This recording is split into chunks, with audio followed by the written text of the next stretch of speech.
I was late for the most important meeting of my life, to finally meet my fiancé's reclusive, notoriously difficult billionaire father. On my way, I stopped to give my only lunch and my expensive cashmere scarf to a shivering homeless man on a park bench. When I finally walked, flustered and late into the grand dining room of the mansion, I froze. The same homeless man I had just helped was sitting at the head of the table. Before we get into it, I'd love to know where are you watching the story from?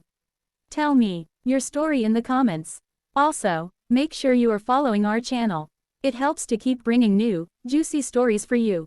Okay, let's head back to that fateful day. The invitation, when it came, was not an invitation at all. It was a summons. It arrived via an email from a law firm, its tone as cold and impersonal as a court order. Mr. Arthur Sterling requests the presence of his son, Mr. David Sterling, and his companion, Ms. Ava Peters, for a formal dinner at his private residence. It was the meeting David had been hoping for and dreading for the entire 2 years we had been together. David's father was a ghost, a legend in the financial world. He had built a multi-billion-dollar empire from nothing and then, a decade ago, had vanished from public life completely, retreating into the seclusion of his vast walled estate. He was, by all accounts, a brilliant, eccentric and incredibly difficult man.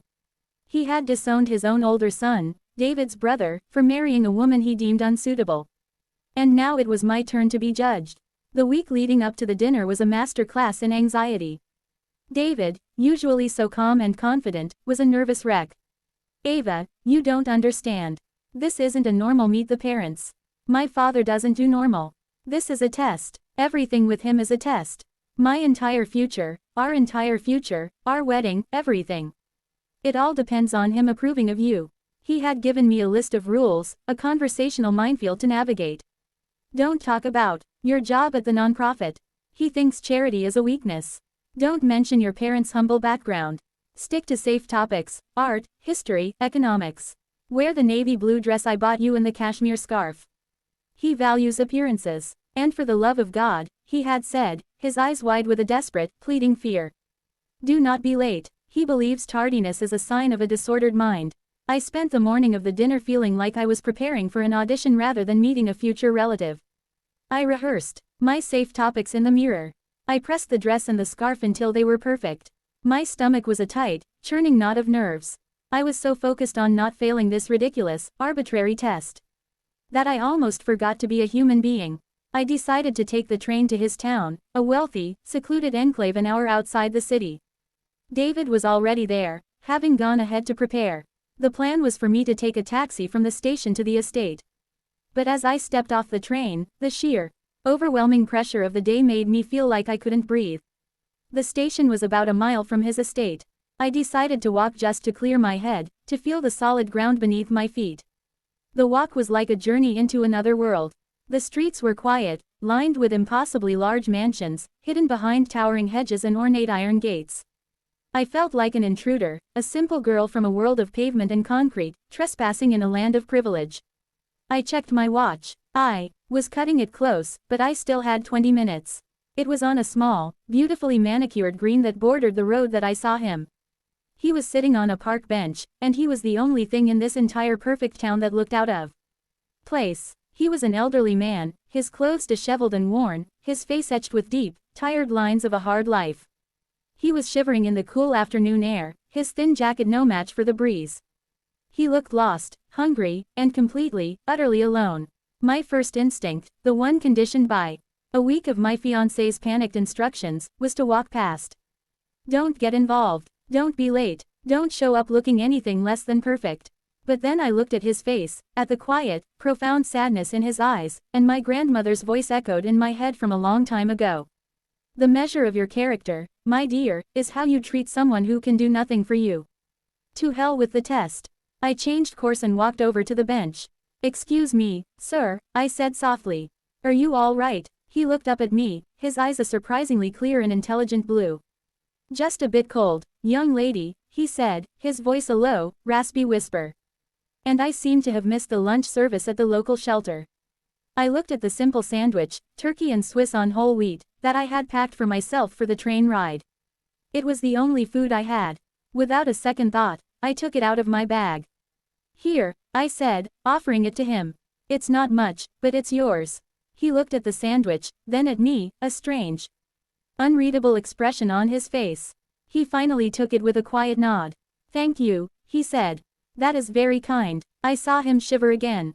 On impulse, I unwrapped the expensive, soft cashmere scarf around my neck, the one David had insisted I wear. And you need this more than I do, I said, gently draping it over his thin shoulders. He looked down at the scarf, then back up at me, his intelligent eyes seeming to see right through me. You are a very kind woman, he said. I just smiled, wished him well, and then, checking my watch, I realized with a jolt of panic that I was now officially, irrevocably going to be late. I hurried away, my heart pounding with a new kind of anxiety. I had failed the test before I had even walked through the door. I had no idea I had just passed the only test that truly mattered. I left the old man on the park bench, the warmth of his grateful smile doing little to soothe the cold, rising tide of my own panic. I checked my watch 5:12 p.m. I was now 12 minutes late for the most important and most terrifying meeting of my life. I practically ran the last quarter mile, my sensible heels sinking into the soft, manicured grass of the sprawling lawns that lined the private road. The gates to the Sterling estate were even more intimidating up close. Two massive wrought iron behemoths with a golden S elegantly scrolled into the metalwork. I pressed the button on the intercom, my voice trembling slightly as I announced myself. Eva Peters here to see Mr. Sterling. There was a long, silent pause that felt like a judgment in itself, and then a loud, mechanical buzz as the gates slowly, silently swung inward. The driveway was a long, winding river of perfectly paved asphalt, flanked on either side by a veritable forest of ancient, majestic oak trees. It was less a driveway and more a private national park. At the end of it, the mansion itself came into view. It wasn't just a house, it was a statement. A sprawling 3-story stone masterpiece of classic architecture with wings that stretched out like a bird of prey and dozens of tall, dark windows that seemed to watch me like 100 unblinking eyes. And waiting for me at the top of the grand, sweeping stone steps, standing under the imposing portico, was my fiancé. David was not smiling. He was pacing back and forth, a caged animal of pure anxiety, his phone clutched in his hand. The moment he saw me hurrying up the steps, his face, which was already pale with worry, hardened into a mask of raw, unfiltered anger.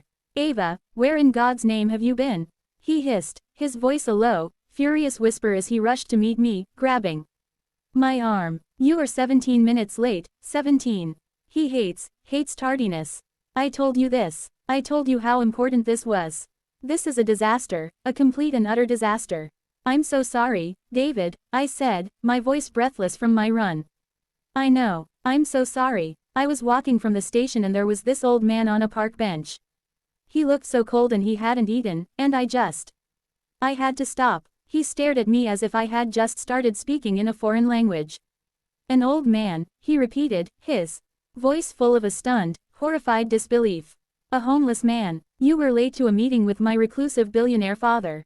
A meeting that will decide the entire future of our lives. Because you stopped to chat with a homeless man. I didn't chat, I said, a flicker of defiance cutting through my own anxiety. I gave him my sandwich. He was hungry, David.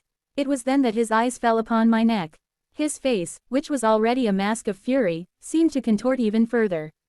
And where, he asked, his voice now dangerously quiet, is your scarf, the cashmere scarf, the one I bought you specifically for this meeting?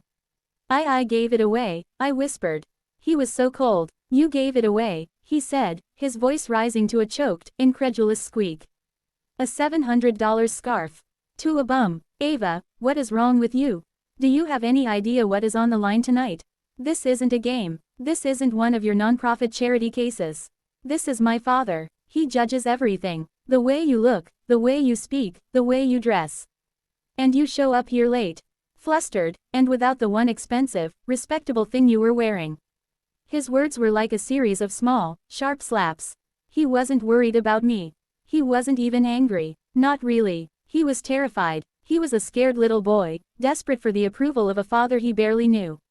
And in that moment, he saw me not as his partner, but as a liability, a loose cannon who had just jeopardized his inheritance. His cruelty, born of his own fear, was a painful thing to witness. And the old me, the me from a few months ago, would have been crushed by it. But as I stood there on that grand, imposing porch, a strange, quiet calm began to settle over me. I had made a choice on that park bench. I had chosen compassion over punctuality. I had chosen kindness over a cashmere scarf. And if that was the choice that made me unsuitable for the Sterling family, then so be it. I had passed a test that was far more important than his. Just then, the massive carved oak doors of the mansion swung open. A tall, impossibly thin butler in a classic black and white uniform stood there, his face an impassive mask. "Mr. Sterling, we'll see you now," he said, his voice as dry as old paper. David immediately straightened his tie, his panic returning. He grabbed my hand, his grip cold and sweaty. "Okay," he whispered frantically. Just let me do the talking. Smile. Be polite. Don't mention the man on the bench. Don't mention the scarf. Just try not to say anything stupid. Please, Ava, just please be."